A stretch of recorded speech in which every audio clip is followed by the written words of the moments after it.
I can still hear the echo of that moment, the hush that swept over the wedding garden when I stepped up, face to face with my ex and my so-called best friend. I didn't scream. I didn't cry. I just did what I came to do. And trust me, nobody saw it coming. That day, everything changed. I changed. And I left them both speechless. 9 months earlier, I was just Olivia Reed, living on the 6th floor in a shoebox Seattle apartment. Nothing fancy, but it was mine. I had a routine: grind all week, binge-watch bad TV on Friday nights, text my best friend Jessica about absolutely nothing. Life felt predictable, until the universe decided to kick me straight in the teeth. It started with a photo, not a memory, not a post from an old college buddy. A real, raw, gut-punch photo. Jessica, my best friend for nearly a decade, kissing Ethan. Ethan Miller, my ex. The man I thought would be the father of my kids one day. There they were, locked together in some glowing beach sunset, like the last page of a fairy tale. The caption read, "The most beautiful things come when you least expect them." I almost threw my phone out the window. My stomach turned. I knew right then I'd been played. Ethan wasn't finding himself like he'd told me during our breakup at Pike Street Coffee. He was just finding his way into Jessica's arms. Suddenly, all those late-night talks, all those pep talks from Jessica, "You need to move on, Liv. You deserve better," felt like the punchline to a really bad joke. I dialed Jessica. My hand was shaking so hard I nearly dropped the phone. She picked up, acting like it was just another Saturday. "Were you ever going to tell me?" My voice cracked.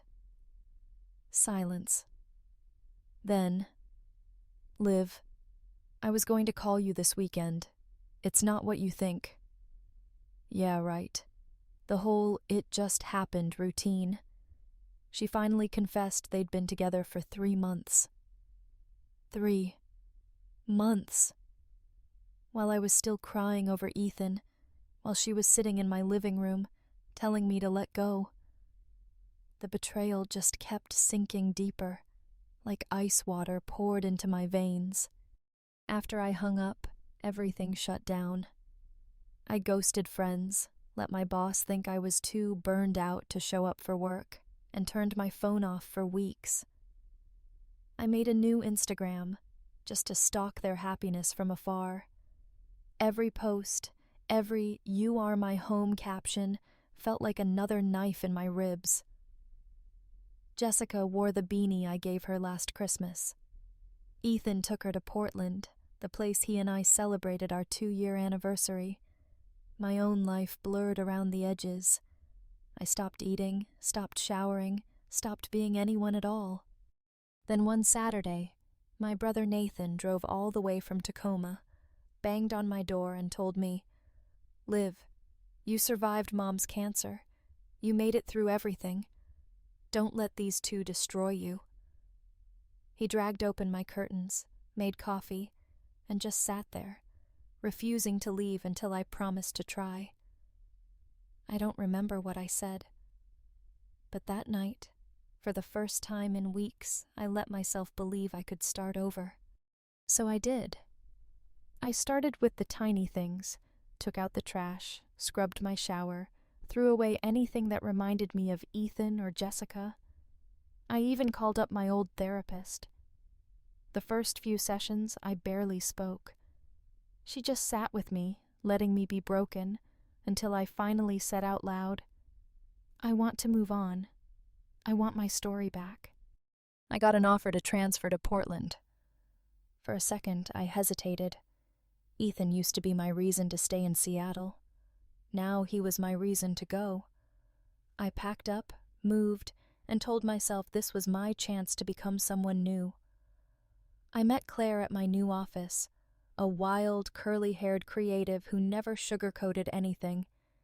She dragged me to happy hours, helped me find a cheap apartment, and convinced me to pick up my camera again. Slowly, I started feeling like myself. I joined a gym. I took long walks.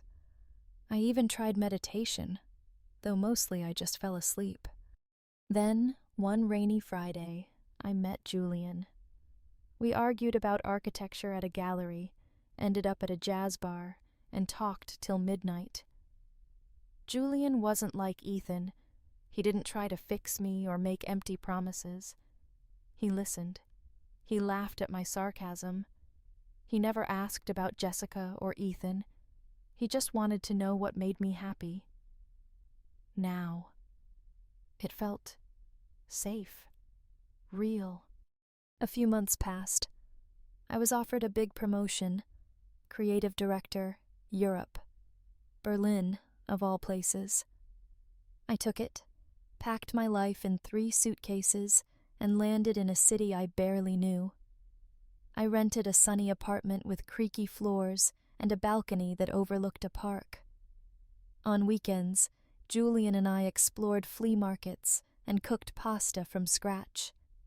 For the first time in forever, I was proud of the woman in my own mirror.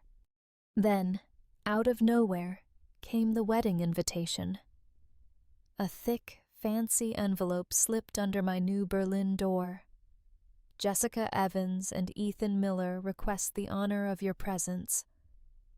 I just stared at it. It wasn't anger I felt, just a kind of exhausted disbelief. Jessica wrote, "Without you there, the day won't feel complete." I almost laughed. Complete? After what they did? I showed the invite to Claire. "Are you going?" she asked, raising an eyebrow. I shrugged. Not to make a scene, not to forgive. I just want to see it. I need to prove to myself I'm not stuck anymore. Claire grinned. "Then you'd better wear something killer." Julian said he'd come with me, no hesitation. "If the betrayed ex is you, then you're definitely not the ex anymore," he joked. I flew back to the States, my heart pounding the whole way. Jessica texted, wanting to meet before the wedding. I agreed, more out of curiosity than anything. We sat across from each other in some fancy Chicago cafe, pretending this was normal. She looked tired, older somehow. "You've changed, Liv." I just said, "Yeah, but not because of you. I started living the way I should have from the start." There was nothing else to say. I walked out first, and that was that. The rehearsal dinner was weirdly familiar. Same faces, same city lights, but I felt invisible and visible all at once. Ethan tried to make awkward small talk. I just smiled, said, "Congratulations," and moved on. People stared at Julian and me, like they were waiting for a scene. Sorry, not today. Then came the wedding. A big, showy, outdoor affair at a lakeside estate. Everything was perfect. The flowers, the music, the weather. I slipped in quietly, sat near the back, watched Jessica walk down the aisle in white, arm in arm with Ethan. Their smiles were wide, but their eyes, I don't know. Maybe they were scared I'd ruin it all. When it was time for congratulations, I stepped forward, handed Jessica a silver frame with a handwritten note. "Wishing you both peace." She looked at me, eyes wide. I turned to Ethan. He actually asked, "If I said I was sorry, is it too late?" I looked him dead in the eye. "I didn't come for you, Ethan. I came for me. Don't regret anything, especially not today."